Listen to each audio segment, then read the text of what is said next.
আসসালামু আলাইকুম। আজকে সর্বশেষ সংবাদ জানাবো আমি নুসরাত। প্রথমেই জানিয়ে দেব সংবাদ শিরোনাম।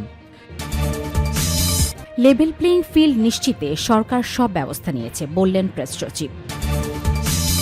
ইসিতে চলছে মনোনয়ন বাতিল ও গ্রহণের বিরুদ্ধে শেষ দিনের আপিল। দেশে আইনশৃঙ্খলা পরিস্থিতি সন্তোষজনক নয় বললেন মির্জা ফখরুল। সর্বশেষ জানাবো, বিড়িতে শুকটান দিয়েও দাঁড়িপাল্লায় ভোট চাইলে আল্লাহ মাফ করে দিতে পারে। শিরোনাম শুনলেন, এবারে বিস্তারিত। লেভেল প্লেইং ফিল্ড নিশ্চিতে সরকার সব ব্যবস্থা নিয়েছে বললেন প্রেস সচিব। আসন্ন ত্রয়োদশ জাতীয় সংসদ নির্বাচনে লেভেল প্লেইং ফিল্ড নিশ্চিত করতে সরকার সব ব্যবস্থাই নিয়েছে বলে জানিয়েছেন প্রধান উপদেষ্টার প্রেস সচিব শফিকুল আলম। শুক্রবার 9 জানুয়ারি দুপুর 12টায় ময়মনসিংহ নগরীর শিববাড়ি মন্দির পরিদর্শন ও সনাতন ধর্মাবলম্বীদের সঙ্গে শুভেচ্ছা বিনিময় শেষে তিনি এসব কথা বলেন। শফিকুল আলম বলেন, এখন পর্যন্ত খুব ভালো লেভেল প্লেইং ফিল্ড আছে, এখনও ভালো নির্বাচনী পরিবেশ রয়েছে। দু একজন লেভেল প্লেইং ফিল্ড নিয়ে কথা বললেও এখন পর্যন্ত ছোট বড় সকল দলের জন্যই সমান সুযোগ বা লেভেল প্লেইং ফিল্ড আছে। দৃশ্যমান এমন কিছু ঘটেনি যাতে বলা যাবে যে লেভেল প্লেইং ফিল্ড নেই। প্রেস সচিব বলেন, বাংলাদেশ পীর আউলিয়ার দেশ। ইসলামের শান্তির বার্তা এই দেশে এসেছে পীর দরবেশদের হাত ধরে, অথচ সাম্প্রতিক সময় বিভিন্ন অজুহাতে কেউ কেউ মাজারে হামলা চালাচ্ছে, যা অত্যন্ত নিন্দনীয়। বাংলাদেশ একটি সম্প্রীতির দেশ উল্লেখ করে শফিকুল আলম বলেন, এই দেশ সকল ধর্ম ও বর্ণের মানুষের, সবাই যেন শান্তিপূর্ণভাবে একসঙ্গে বসবাস করতে পারে সেটি প্রত্যাশা।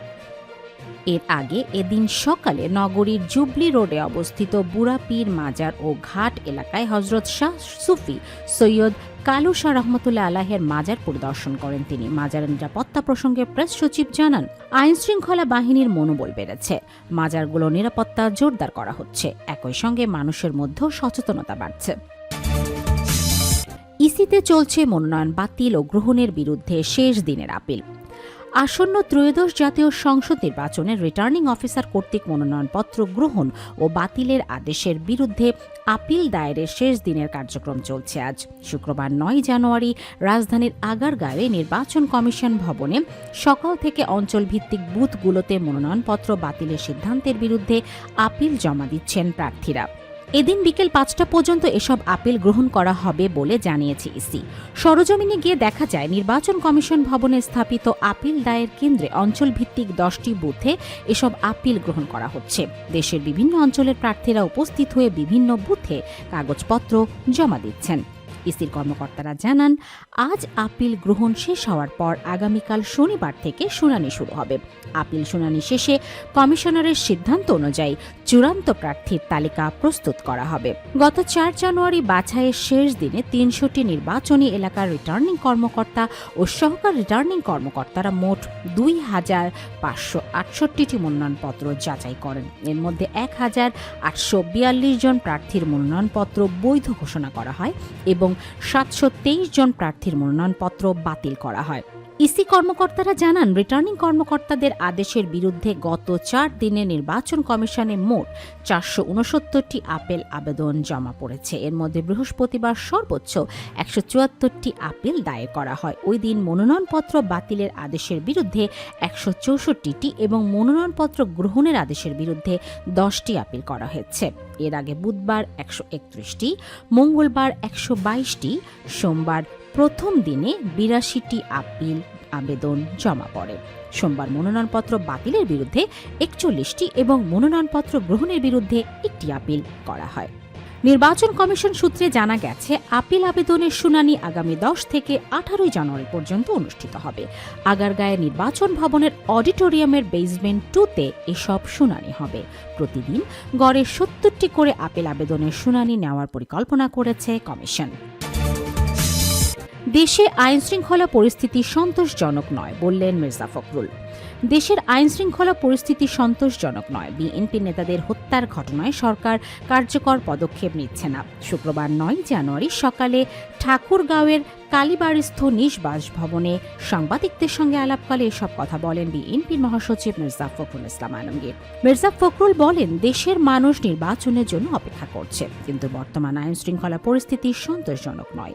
যে হারে রাজনৈতিক নেতৃবৃন্দকে হত্যা করা হচ্ছে, আমাদের দলের অনেক নেতাও এর শিকার হয়েছেন। আমরা এর তীব্র নিন্দা জানিয়েছি।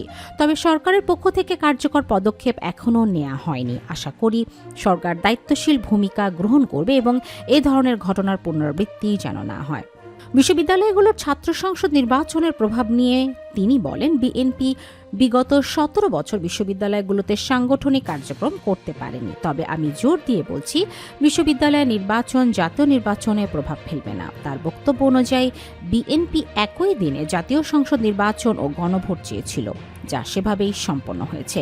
সংস্কারগুলো নিয়ে বিএনপি আগে থেকে 31 দফার মধ্যে নিজের অবস্থান জানিয়েছিল।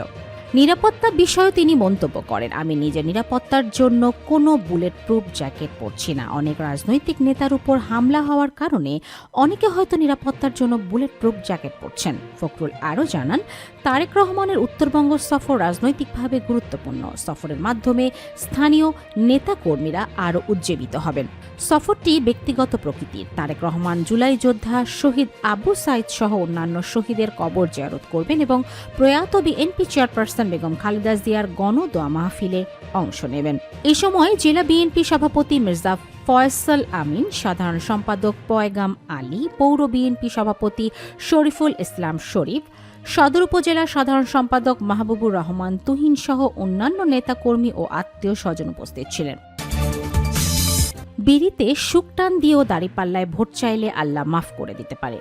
ঝালকাঠির এক আসনে জামায়াতে ইসলামের মনোনীত প্রার্থী ফয়জুল হকের একটি নির্বাচনী বক্তব্যে সামাজিক যোগাযোগ মাধ্যমে ব্যাপক আলোচনার জন্ম দিয়েছে। তিনি মন্তব্য করেছেন, বিড়িতে শুকটান দিয়ে যদি কেউ দাঁড়িপাল্লা প্রতীকের দাওয়াত দেয়, তবে আল্লাহ তাকে মাফ করে দিয়ে ভালো মানুষ বানিয়ে দিতে পারেন। বুধবার 7 জানুয়ারি রাতে ঝালকাঠির রাজাপুরের এক নির্বাচনী উঠান বৈঠকে ডক্টর ফয়জুল হক এই বিতর্কিত মন্তব্য করেন। তার নিজস্ব ফেসবুক পেজ থেকে প্রচারিত লাইভ ভিডিওটি বৃহস্পতিবার রাতে ভাইরাল হয়। বক্তব্যে ফয়জুল হক বলেন, বিড়ি যে দোকান থেকে খাবেন, সেখানে গিয়ে বিড়ি ধরিয়ে একটা শুকটান দিয়ে বলবেন, দেশের অবস্থা দেখছো? দাড়িপাল্লা ছাড়া তো আর মানুষ দেখি না। এমনও হতে পারে আমার কোনো ভাই হয়তো ইবাদত করার সুযোগ পায় নাই, কিন্তু ওই শুকটান দেয়া বিড়ির মধ্যেও যদি সে দাড়িপাল্লার দাওয়াত দেয় এবং তা আল্লাহর দরবারে কবুল হয়ে যায়, তবে আল্লাহ তাকে মাফ করে দিতে পারেন। তরুণদের মতামত নিতে বিএনপির ওয়েব অ্যাপ চালু, পুরুষ ভোটারদের পরামর্শ দিয়ে তিনি বলেন, 5 টাকার চা খেয়ে 15 টাকার গল্প করবেন এবং সব জায়গায় দাঁড়িপাল্লার জয় জয়কার প্রচার করবেন। অন্যদিকে নারীদের উদ্দেশ্যে তিনি বলেন, বিকেলে গল্প করার সময় বা চুলের বেনি বাঁধার সময় অবশ্যই দাঁড়িপাল্লার কথা বলতে হবে। অন্তত 20 জন আত্মীয়কে ফোন দিয়ে ভোট চাইতে তিনি মা বোনদের অনুরোধ করেন। উল্লেখ্য, ফয়জুল হক কায়েদ সাহেব হুজুরের নাতি হিসাবে এলাকায় পরিচিত এবং আসন্ন নির্বাচনে জামায়াতে ইসলামের প্রার্থী হিসেবে প্রতিদ্বন্দ্বিতা করছেন। তার এই অভিনব প্রচার কৌশল নিয়ে রাজনৈতিক মহলে মিশ্র প্রতিক্রিয়া দেখা দিয়েছে।